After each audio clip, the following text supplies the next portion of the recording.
մեկը այն աղոթքը կասեմ, Ռաֆատն էլ պաչում են կախում են պատից, ասում են խայր բարակյատ մեջ նլի ու դենք չդենք ռադ չլնի, երորդը, վայ,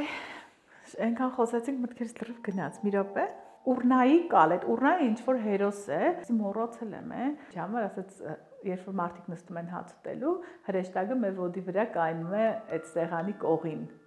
Հա, դրան էլ հակակշիռ, մեկ էլ ըռնայու կալը պատմեմ, հա։ Բայց դենց աղբերներ էլ են ըլնում, որ մեկը մեկի կսմտին լավ է նայում, ուզում է, որ ավելի շատ մե բան ունենա, քան ինքն ունի։ Ըլնում, որ կալը հավկում են, արդեն ցորեն հավկեր են, քիլաշնարեր են, բերեր են, կալ են հավկեր, բաժնում են, երկու աղբեր իրար մեջ բաժնում են այդ ցորենը, այդ մեն քնում են։ Գիշերը մի աղբերը զարթնում է, նայում է, ասում է,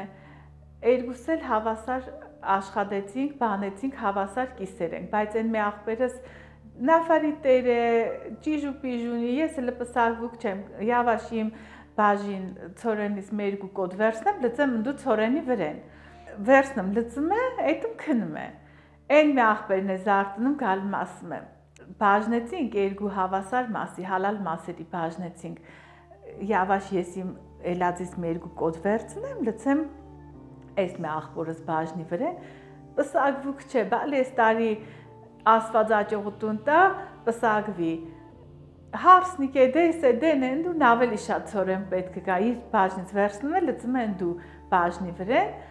ասվածուտունը վերևից նայում է դիվերից նայում ասում է հալալ է ստոնց ելածն իրանցը ասենսների մալ ու բարակյատը անպագաս ես պդի անեմ ասենսների ելածը հռնայու կալ պդիլնի այսինքն առած շատ պդիլնի էլի